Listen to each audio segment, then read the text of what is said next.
তো এই রকম দ্বারা মুসলমান যদি মরে তার জানাজাও পড়া যাবে না, আর তার জন্য দোয়া চাওয়াও আজরে বলছেন না কেন? কেন বেঈমানের জানাজা হয় না, বেঈমানের জন্য দোয়া চাওয়া হয় না। মনে থাকবে, ইসলামের সব থেকে বড় দুশ্মন যুগে যুগে ছিল মুসলিম ঘরের লোকেরাই। দাড়ি রেখে, মাথায় টুপি দিয়ে, মলি সাহেব সেজে, হুজুর সেজে, পীরজাদা বক্তা সেজে ইসলামের চরম ক্ষতি যুগে যুগে করেছে। এইরকম দ্বারা মুসলমান যদি মরে তার জানাজাও পড়া যাবে না, আর তার জন্য দোয়া চাওয়াও আজরে বলছেন না কেন? কেন বেঈমানের জানাজা হয় না, বেঈমানের জন্য দোয়া চাওয়া হয় না। মনে থাকবে, কেন্দ্র সরকারের এই কালা কানুনের প্রতিবাদ করতে হবে। তাই আমি এই আপনাদের এলাকায় বিভিন্ন জায়গায় প্রতিবাদ করছি, আর আমি প্রতিবাদ তো 10 বছর ধরে করে যাচ্ছি যে ওয়াকফ যাচ্ছে, আজকে সেই জিনিসটাই ঘটে গেল, এখনো প্রতিবাদ চলছে। আগামী দিন যদি এই ওয়াকফের প্রতিবাদে কলিকাতার ব্রিগেডে আমি ডাকি, আপনাদেরকে একটু পাশে পাওয়া যাবে? একটু হাত তুলে বলবেন পাশে পাওয়া যাবে? পাশে পাওয়া যাবে। গাড়ি ভাড়া দিতে পারবো না, কিন্তু নিজের পয়সায় যেতে হবে, নিজের খাবার নিজের। এবারে বলুন কারা কারা পাশে দাঁড়াবেন? দাঁড়াবেন। কেন বলছি? 2 লাখ 5 লাখ লোকের আন্দোলন আর 20-30 লক্ষ লোকের আন্দোলন, দুটো কি এক না আলাদা? যত আন্দোলন বাড়বে দিল্লিতে তার প্রভাব পড়বে। দিল্লিতে চাপ পড়লেই তখন কিন্তু কৃষকদের মতো আইন বাতিল করতে বাধ্য হবে। আমার মসজিদ মাদ্রাসা কবরস্থান বেঁচে যাবে, শুধু মসজিদ মাদ্রাসা নয়, আমরা বেঁচে যাব। আর এগুলো যদি চলে যায় আমরা বাঁচবো না। চলে আসুন দ্বিতীয় নম্বর কথা। কেন্দ্র সরকার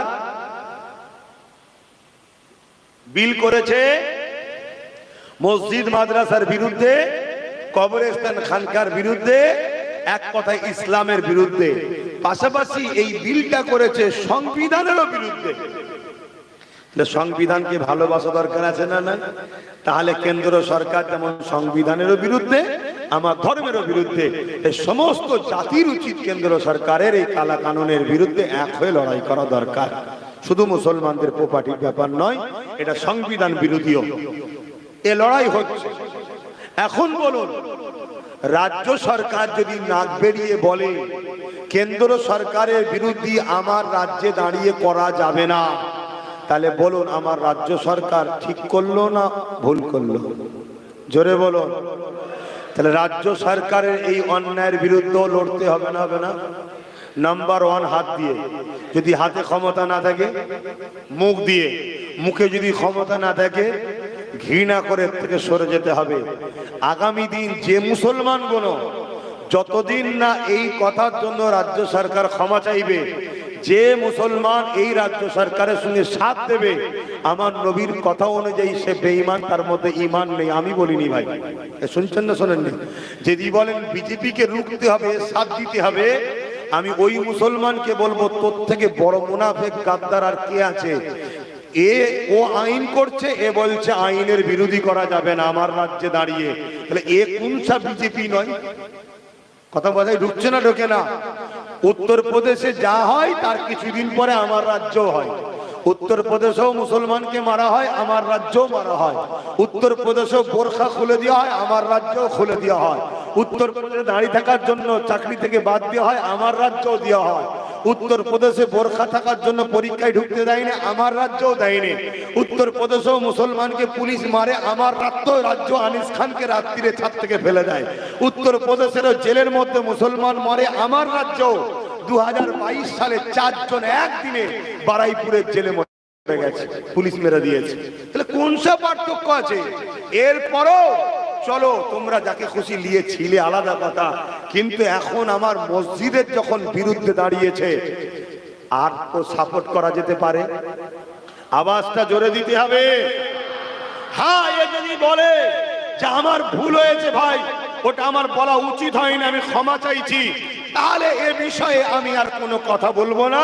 কেন? এই লড়াই আমার কেন্দ্র সরকারের বিরুদ্ধে। শুনছেন না শোনেননি? আইনটা কেন্দ্র সরকার করেছে, তার বিরুদ্ধে লড়াই হবে। কিন্তু যদি ক্ষমা না চায়, এরপরও ওর যেমন সাপোর্ট করা কোনোভাবে চলবে না, হারাম। ইসলামের দুশ্মনী করেছে, ঠিক ইসলামের দুশ্মনকে সাপোর্ট করার জন্য, যাতে আন্দোলন না বেড়ে যায়। বেড়ে গেলে দিল্লিতে প্রভাব পড়বে। আর বাংলা হলো কোহিনূর, দেশের কোহিনূর হলো বাংলা। বাংলায় 40% মুসলমান আছে। শোনো বন্ধু, বাংলায় যদি আন্দোলন বাড়ে, আর বাংলার ভৌগোলিক পরিস্থিতি কিন্তু আলাদা, বাংলার পাশে অন্য অন্য দেশ আছে, এখানে আন্দোলন বাড়লে তাড়াতাড়ি বলবে আন্দোলনটাকে রুখতে হবে, আর নাই আইনটাকে বন্ধ কর। শুনছেন না শোনেননি? তাহলে বাংলায় কোন হবে আন্দোলন আমি করতে দেব না। যদি করো কেউ, সব থেকে বড় দুশ্মন হব। তার মানে আমি বলবো, এ কেন্দ্র সরকার আমার মসজিদ মাদ্রাসার বিরোধী করেছো কেন? তুমি দূর হাঁটো, দূর হাঁটো। রাজ্য সরকার বলছে বলা যাবে না। কেন ভাই? শুনছেন না শোনেননি? তাহলে চোরে চোরে কথা মাথায় ঢুকেছে। আমি শরিয়াতের ফতোয়া আপনাদের কাছে দিয়ে গেলাম, আলেম উলামার কাছে জিজ্ঞেস করে নেবেন। তবে কার কাছে জিজ্ঞেস করবেন? এখন আবার আলেম তো দুই ধরনের, একটা খায়রুল উলামা, শাররুল উলামা। হতভাগা আকবরকে দ্বীনে ইলাহি লিখে দিয়েছিল আলেমরাই কোরআনকে মিটাবে বলে। জানেন ইতিহাস? জানেন কি? না জানলে তো অবাক হয়ে যাবেন। হতভাগা আকবর কোরআনের বিরুদ্ধে একটা কিতাব লিখেছিল, দ্বীনে ইলাহি লিখেছিল কারা? আলেমরা। মুজাদ্দেদ আল পেসানি বিরোধী করে সেটাকে বন্ধ করেছিল। তাহলে আজকেও তো অনেক আলেম আজকে শাসকদের কাছে, অর্থের কাছে বিক্রি। আরে শুনে রেখে দাও, সে পীর হোক, পীরের বেটা হোক, আলেম হোক, মুফতি হোক, কোরআন দ্বীন ইসলামের দুশ্মন যে হবে, তার পক্ষে যে থাকবে জানতে হবে ও গাদ্দার, হারামখোর, দালালি খাচ্ছে। তার কথা মানা যাবে না। আমার মসজিদের জন্য কথা বলতে পারবো না, আমার মাদ্রাসার জন্য কথা বলতে পারবো। ইসলামের সব থেকে বড় দুশ্মন যুগে যুগে ছিল মুসলিম ঘরের লোকেরাই। দাড়ি রেখে, মাথায় টুপি দিয়ে, মলি সাহেব সেজে, হুজুর সেজে, পীরজাদা বক্তা সেজে ইসলামের চরম ক্ষতি যুগে যুগে করেছে। তাই বাপ, এমন একটা জায়গায় আমরা দাঁড়িয়ে আছি, সবাই মিলে আমাদেরকে মেরে দিতে চাইছে। পদক্ষেপটা যদি ভুল হয়ে যায়, আগামী দিন বাঁচার রাস্তা থাকবে না। তাই আমার ছোট্ট একটা কথা, আমার নবী পাক সাল্লাল্লাহু আলাইহি ওয়াসাল্লাম মক্কা থেকে মদিনা শরীফে গেলেন, গিয়ে নবী রাজনীতি কিভাবে করতে হয় 10টা বছর রাষ্ট্রপ্রধান হয়ে রাজনীতি করা শিখিয়েছে। আজ কঠিন পরিস্থিতি, লোহা না হলে লোহা কাটা যায় না। তাই ভাব, চেয়ারের 4টে পায়া, 3টে তাকে দেবো, যে একটা ভাগ আমাদেরকে দেবে।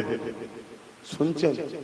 এই যে চেয়ারে বসে আছেন, কটা পায়া বলুন? 3টে জায়গায় তাকে সাপোর্ট করব, অর্থাৎ 3টে তার হাতে থাকে, থাক। একটা জায়গায় যে আমাদেরকে পার্টনারে নেবে। শুনছেন?